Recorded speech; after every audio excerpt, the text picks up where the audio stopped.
Saya mau tanya, zaman Pak Harto dan zaman Pak Jokowi enak mana, Pak? Oh, enak Pak Harto, Mas. Sebabnya kenapa, Pak? Sebab karena dulu istri saya masih cantik termuda. Ini. Hutomo Mandala Putra alias Tommy Soeharto menggugat pemerintah Indonesia untuk membayar ganti rugi 56,6 miliar rupiah. Mas Tommy bisa kasih catatan penting untuk Pak Jokowi.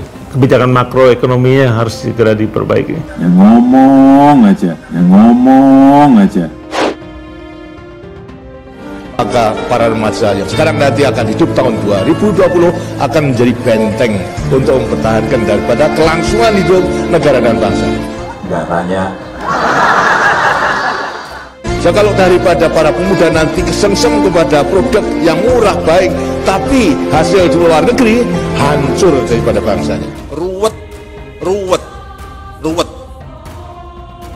Masyarakat sekarang lebih banyak mengeluh dengan harga makin mahal, BBM naik setiap saat, listrik makin mahal. Kritik dengan nyinyir beda lagi. Kritik dengan menghujat juga tidak sama. Kita tidak memberikan toleransi sedikitpun pada pelaku tindak pidana korupsi yang melarikan uang hasil korupsinya ke luar negeri. Kita asal bangun, waktu Pak Harto 30 tahun bangun banyak sekali, nggak ada pembukuannya. Korupsi adalah korupsi, tidak bisa diganti dengan nama lain. Kebutuhan sehari-hari juga lebih tinggi.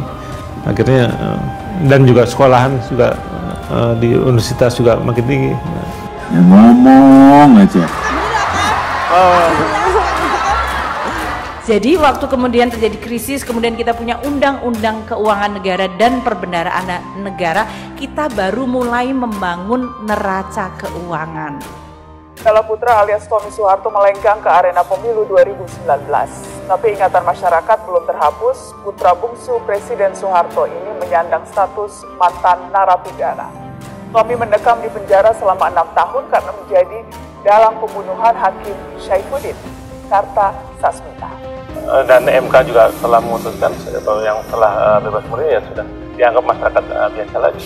Nah, kalau ada masyarakat yang menyatakan mengkait-kaitkan dengan itu ya boleh-boleh saja, itu hak mereka. Saya ingin tegaskan bahwa pemerintah tidak main-main dalam soal akuntabilitas. Kalau ada niat untuk korupsi, ada mensrea, maka silahkan digigit dengan keras. Uang negara harus diselamatkan, kepercayaan rakyat harus terus kita jaga. Trah Cendana kembali mengusik pemerintahan lewat putra bungsu mantan Presiden Soeharto, Hutomo Mandala Putra alias Tommy Soeharto, yang menggugat pemerintah Indonesia sebesar 56 miliar rupiah. Gugatan Tommy Soeharto karena salah satu aset bidang tanah dan bangunan miliknya terkena gusuran proyek pembangunan jalan tol Depok Antasari yang berada di Cilandak, Jakarta Selatan.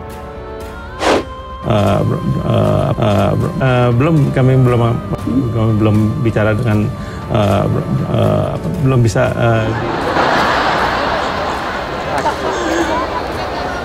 Dalam kita berdemokrasi, kritik itu sangat perlu. Tapi tentu saja kritik yang data-data yang komplit, memberikan solusi, kemudian juga untuk sebuah perbaikan yang lebih baik. Properti milik Tommy Soeharto tersebut adalah bangunan kantor seluas 1034 meter persegi, pos jaga seluas 15 meter persegi, bangunan garasi seluas 57 meter persegi, dan tanah seluas 922 meter persegi. Dikutip dari Sistem Informasi Penelusuran Perkara Pengadilan Negeri Jakarta Selatan pada Minggu 24 Januari 2021, gugatan atas nama Hutomo Mandala Putra didaftarkan di PN Jaksel dengan nomor perkara 35-PDT.G/2021-PN-CKT.Sel. Menurut Tommy, bangunan miliknya tergusur proyek jalan tol Depok Antasari. Tommy Soeharto mendaftarkan gugatannya di Pengadilan Negeri Jakarta Selatan 6 Januari 2021 lalu. Pendaftaran gugatan Tommy Soeharto dilakukan pada 6 Januari 2021 dan saat ini masuk dalam sidang pertama. Menurut penggugat, penggusuran bangunan miliknya dianggap sebagai perbuatan melawan hukum. Ada 5 tergugat dalam gugatan yang dilayangkan Tommy Soeharto di PN Jakarta Selatan, antara lain Pemerintah Republik Indonesia, dalam hal ini Kementerian ATR atau Badan Pertanahan Nasional Republik Indonesia, Kanwil BPN DKI Jakarta, Kantor Kepala Pertanahan, Kota Administrasi Jakarta Selatan. Mudah-mudahan kita akan upayakan semangat daripada rakyat yang banyak kecewa terhadap pemerintahan sekarang ini. Kritik dengan menfitnah apalagi, kritik dengan menjelek-jelekan itu juga beda.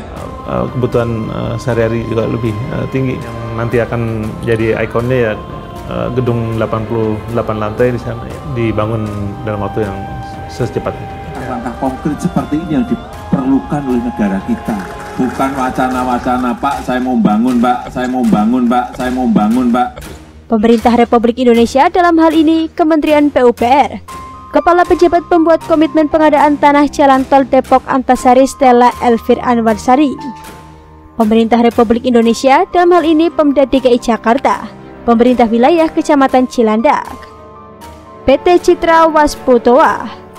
Turut tergugat antara lain Kantor Jasa Penilai Publik Toto Soeharto dan rekan, Kementerian Keuangan dan PT Girder Indonesia sebagai kontraktor pembangunan jalan tol.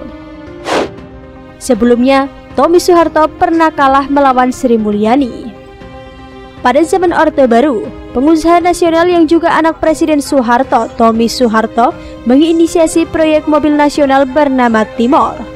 Badan usahanya pun dibentuk di bawah bendera PT Timor Putra Nasional atau TPN. Belakangan, proyek Mopnas tersebut gagal setelah ikut dilanda krisis moneter pada tahun 1997. Meski TPN sudah tak lagi beroperasi, perusahaan tersebut masih meninggalkan kewajiban utang kepada pemerintah. Menteri Sri Mulyani Indrawati akhirnya bisa mengejar pelunasan utang tersebut. Dikutip dari laman resmi Setkap, pemerintah berhasil mengamankan uang negara senilai 1,2 triliun rupiah dari rekening TPN yang diblokir di Bank Mandiri. Majelis Hakim Mahkamah Agung memutuskan menolak upaya peninjauan kembali kedua yang diajukan oleh PT Timor Putra Nasional terhadap putusan PK perkara 118 di PN Jakarta Utara terkait kasus pemblokiran uang 1,2 triliun rupiah di Bank Mandiri. Kalau dulu tanah-tanah, kalau menterinya lagi seneng, oh saya kepingin jual tanah, saya jual tanah saja. Karena dulu nggak pernah ada pengadministrasian. Sehingga banyak sekali Republik itu kehilangan cukup banyak aset-aset strategis. Salah satu contoh yang barangkali Anda semua lihat adalah Kompleks Senayan Gelora Bung Karno. Dalam informasi yang dimuat di website Mahkamah Agung disebutkan, penolakan atas PK kedua PT TPN kepada Bank Mandiri dan Menteri Keuangan dengan nomor register 716 PK-PDT-2017 diputuskan oleh 3 Majelis Hakim MA pada 13 Desember 2017 dan sudah dikirimkan ke pengadilan pada 4 Juli 2018 lalu. Kepala Biro Advokasi Sekretariat Jenderal Kemenkeu Tio Serepina Siahaan menyambut baik keputusan Majelis Hakim PK Mahkamah Agung itu dan bersyukur dengan kemenangan tersebut.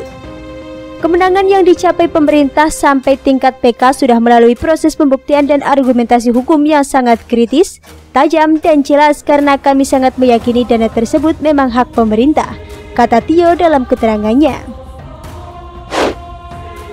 Dengan putusan atas permohonan PK kedua yang diajukan oleh PT TPN ini, lanjut Tio, maka kemenangan pemerintah sebagai pihak yang berhak atas dana yang sudah disetor ke negara sebesar 1,2 triliun rupiah sudah dikukuhkan.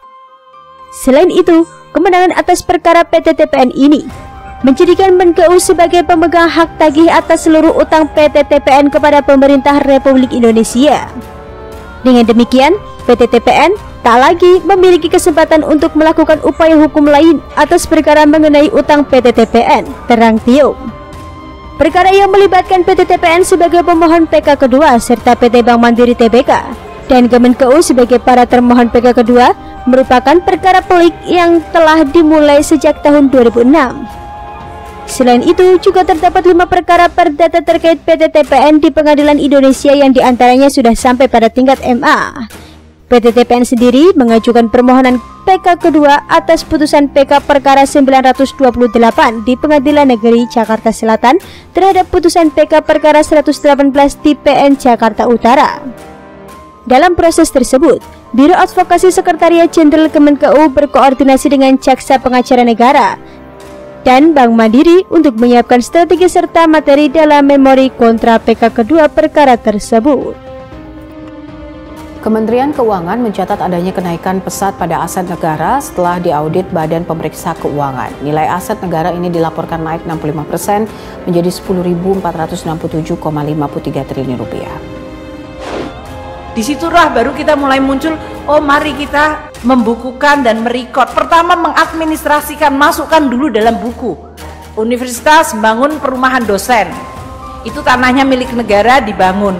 Kemudian dosennya sudah pensiun, dosennya udah meninggal, itu masih dimiliki oleh dosen itu tanpa kejelasan apakah barang itu dihibahkan atau tidak. Tugas saya ini bekerja dan saya berusaha sekuat mungkin untuk bekerja. Mengenai penilaian ya silahkan yang menilai, masyarakat silahkan menilai, mau pengamat mengamati dan menilai juga silahkan.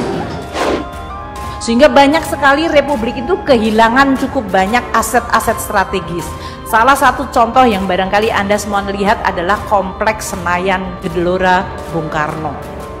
Dulu Presiden Soekarno itu membangun seluruh kompleks itu sampai dengan Manggalawana Bakti TVRI sampai kepada Hotel Hilton, semuanya itu termasuk Hotel Mulia. Itu semuanya sampai ke Plaza Senayan, kalau Anda pergi ke Jakarta pasti pergi ke sana. Itu semuanya adalah semua kompleks milik negara. Kemayoran,